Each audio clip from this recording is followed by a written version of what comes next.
Urgencia de estudiar las obras del Avatar. Multiplicidad de gentes en nuestro interior. Desintegrando esas gentes, eliminándolas, quedará nuestra casa libre y en ella solamente habitará la conciencia, el ser perfecto, y entonces seremos libres de verdad. Entonces nos habremos convertido en individuos sagrados. Quien despierta conciencia tiene acceso a la ciencia objetiva universal, a la ciencia pura. No debemos dejarnos fascinar por esta ciencia subjetiva ultramoderna, biología, física, química, etcétera, etcétera, etcétera, de tipo subjetivo, en el fondo resultan algo meramente incipientes. Es la ciencia pura a la cual solamente tienen acceso los hombres de conciencia despierta. Esa ciencia objetiva, pura, nada tiene que ver con este podridero de teorías que existen en los distintos colegios y universidades del mundo. Sin embargo, los científicos creen que ellos tienen la última palabra, mas nada saben ellos sobre la ciencia objetiva real del universo. Veamos un hecho concreto, la cuestión esa, pues, de los cohetes que viajan a la Luna, haciendo 50.000 piruetas, los astronautas logran al fin poner su pie en la Luna. Se engríen los científicos con su logro que no es más que una tontería, una marometa de circo, pero ellos la creen grandiosa con su razón subjetiva. Si se les dice a los hombres de ciencia que existen los extraterrestres, que hay naves que vienen de otros mundos, lo niegan rotundamente. ¿Motivos? ¿Cuáles? 1. Son los científicos ultramodernos, míseros robots que no están programados para conocer la ciencia objetiva. Están estos robots, únicamente, programados para la ciencia oficial universitaria, y eso es todo. De manera que estos científicos ultramodernos no son sino gentes de razón subjetiva, no tienen la razón objetiva, son robots preparados con materias universitarias, para funcionar dentro de su programa, no fuera de su programa. No podría exigírseles, pues, que conceptuaran sobre naves interplanetarias, sobre extraterrestres, etc., porque para eso no están programados. Esos robots han sido construidos en las universidades, fabricados en las universidades, no funcionan en otra forma, sino de acuerdo con su funcionamiento de robots. Razón objetiva es otra cosa, pero eso ya es revolucionario. La razón subjetiva se nutre con las percepciones sensoriales externas, elabora sus conceptos de contenido con las informaciones recogidas por los 5 sentidos, y con esos conceptos de contenido formula sus razonamientos. Eso es razón subjetiva, no puede saber nada pues sobre lo real. Sobre aquello que se sale del círculo de los 5 sentidos, eso es obvio, irrebatible, irrefutable. Pero existe otra razón, me refiero a la objetiva, esta funciona únicamente con los conceptos de la conciencia, con los datos que aporta la conciencia. Cuando uno logra eliminar los elementos inhumanos dentro de los cuales está enfrascada la conciencia, o embotellada, entonces, esta puede aportar datos a la razón así, basada en los datos de la conciencia, es razón objetiva. Nada saben los científicos del racionalismo subjetivo sobre la conciencia. ¿Cómo van a saber?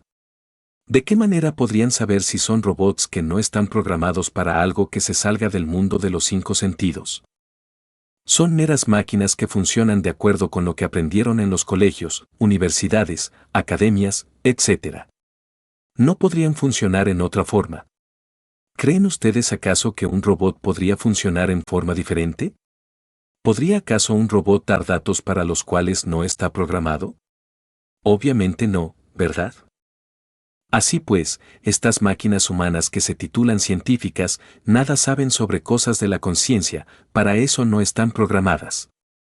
Solo la psicología trascendental enseñada por los pocos sabios que en el mundo han sido, como dijeran los poetas, puede orientarnos con el propósito de que la conciencia despierte. Indubitablemente, esta despierta cuando los agregados psíquicos, es decir, los elementos infrahumanos que en nuestro interior cargamos, se reducen a polvareda cósmica. Conciencia despierta es conciencia que puede informarnos. En la conciencia están los datos que necesitamos para nuestra orientación psicológica, en nuestra conciencia están las partículas de dolor de nuestro Padre que está en secreto, en la conciencia está la religiosidad cósmica, el Bude, la sabiduría. Si nosotros conseguimos liberarla, ella puede orientarnos. Un hombre de conciencia despierta es un hombre libre, es un hombre capaz de conocer, por sí mismo, la senda que ha de conducirlo a la liberación final. Ahora verán ustedes por qué es tan importante morir de instante en instante, de momento en momento. Se hace indispensable que la juventud gnóstica estudie a fondo mi libro titulado El misterio del áureo florecer. Yo he entregado en ese libro toda la crilla sexual necesaria para trabajar. Yo he enseñado en esa obra cómo despertar conciencia. He unificado en esa obra la cuestión sexual con la cuestión conciencia. Pero se necesita conocer esa obra a fondo, meditar en ella profundamente y llevar esas enseñanzas a la práctica. Así conseguirán los jóvenes la iluminación auténtica, aquella que nos proporciona la conciencia despierta. En cuanto al tercer factor de la revolución de la conciencia, sacrificio por la humanidad, es necesario cuando se trata, pues, de avanzar firmemente por la senda de la autorrealización íntima. Tenemos que imitar nosotros al Cristo, que entregó su vida por la humanidad doliente, tenemos que ser capaces de subir al ara del supremo sacrificio por la humanidad. Si así procedemos, si trabajamos de verdad con estos tres factores, si amamos a nuestros semejantes, si con la antorcha del Verbo nosotros incendiamos el mundo, es obvio que subiremos por los distintos niveles del ser, hasta convertirnos en verdaderos dioses en el sentido más completo de la palabra. Así pues, creo que hay que trabajar con los tres factores de la revolución de la conciencia en forma íntegra.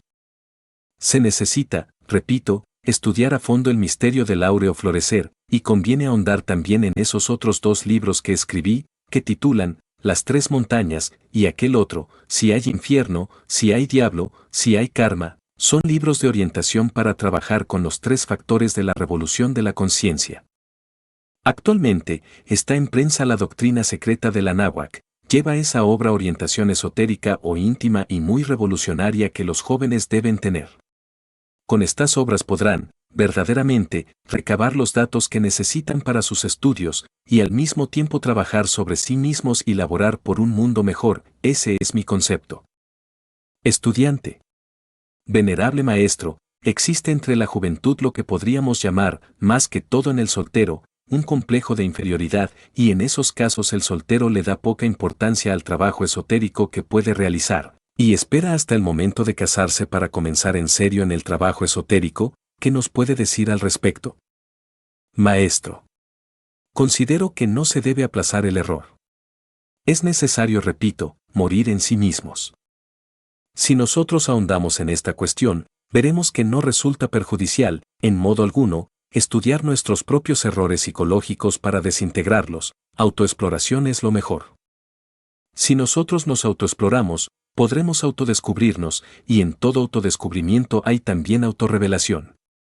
El hecho de ser soltero no puede ser óbice jamás para el trabajo interior. Cuando uno se propone autoexplorarse, no importa que no tenga sacerdotisa. ¿Quién ha dicho que se necesita tener sacerdotisa para autoconocerse o para autoobservarse? Si el joven soltero quiere una verdadera transformación radical, necesita desarrollar en sí mismo el sentido de la autoobservación íntima. Si el joven soltero quiere avanzar, puede hacerlo. En cuanto a transmutación no hay problema, ya nosotros hemos enseñado la ciencia del Vajrol y Mudra en la obra titulada Transformación Radical por EVQ.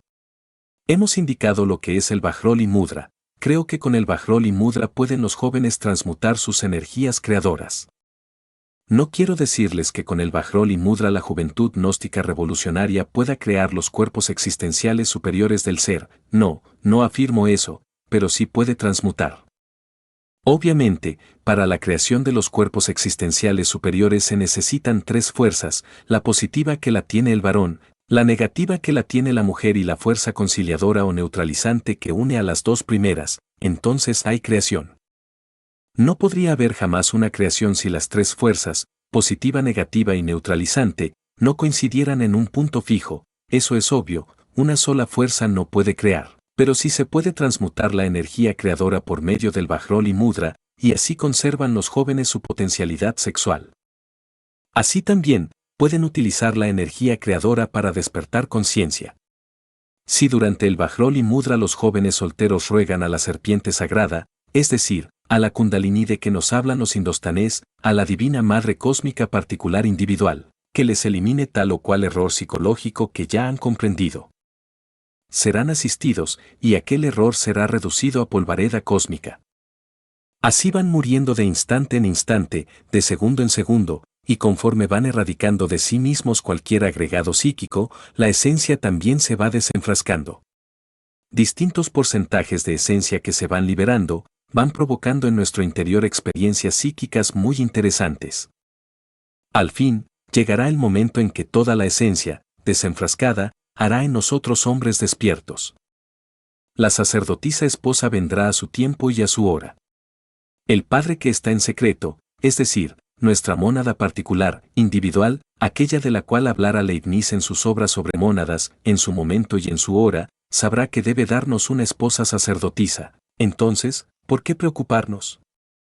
Ella vendrá en el instante preciso en que la necesitemos. En esto hay que ser paciente y trabajar sobre sí mismos con intensidad. Si a eso se añade que los jóvenes laboren en favor de la humanidad, que empuñen la antorcha del verbo para incendiar el mundo, entonces es obvio que conseguirán un avance extraordinario, maravilloso, formidable. Además, trabajando por la humanidad acumulamos nosotros capital cósmico, con el cual podemos cancelar deudas graves. No olviden ustedes que todo efecto tiene su causa. Si nosotros queremos modificar un efecto debemos modificar la causa que lo ha producido. Las gentes quieren dejar de sufrir, pero no se preocupan por alterar causas. Solo alterando las causas que provocan los sufrimientos, se alteran también los sufrimientos, es decir, dejan de existir. Así pues, trabajando por la humanidad podemos alterar las malas causas para crearnos una vida mejor. Si trabajamos por los demás, trabajamos por nosotros mismos. En cuanto bien hagamos a los demás, nos lo hacemos a sí mismos, mas si nosotros no trabajamos por los demás, tampoco trabajamos por sí mismos. Debemos esforzarnos por laborar en favor de un mundo mejor, eso es obvio. Así pues, que no se preocupen tanto los jóvenes gnósticos solteros porque no tienen mujer, a su tiempo y a su hora les llega. El Padre que está en secreto sabe lo que necesitan y en su día les da la sacerdotisa que les es conveniente. Estudiante. Venerable maestro, pueden los jóvenes, sobre todo gnósticos, trabajar en el tercer factor, es decir, dar pláticas, dar conferencias en las escuelas, en los institutos, acerca del conocimiento gnóstico? Maestro. Los jóvenes gnósticos tienen pleno derecho a llevar la enseñanza a todos los rincones de la tierra, que se presenten en todas las aulas, en todas las academias, en todos los institutos, que hablen ante todos los grupos humanos, que se lancen a los 4 rincones de la tierra llevando la enseñanza. Tienen pleno derecho y están autorizados por la sede patriarcal de México. Estudiante. Maestro, ¿podría usted dar una orientación a todas las señoritas gnósticas solteras que se encuentran preparándose para una gran misión, como es la de servir de sacerdotisas? Maestro. Las señoritas gnósticas solteras habrán de cumplir una hermosísima misión con un matrimonio perfecto. Indubitablemente, ellas deben recabar información, conceptó que deben estudiar nuestras obras profundamente. Yo invito a todas esas hermanas a laborar por un mundo mejor. Ellas también pueden luchar por nuestros semejantes, ellas son también llamadas, como todos los jóvenes, a iniciar una nueva era entre el augusto tronar del pensamiento. Se necesita que las jóvenes solteras estudien a fondo la sexología trascendental. Ya dije que vasta información tienen mis libros, El misterio del áureo florecer, Las 3 montañas, etcétera, etcétera. No basta que los lean, se necesita que reflexionen en esas obras, que las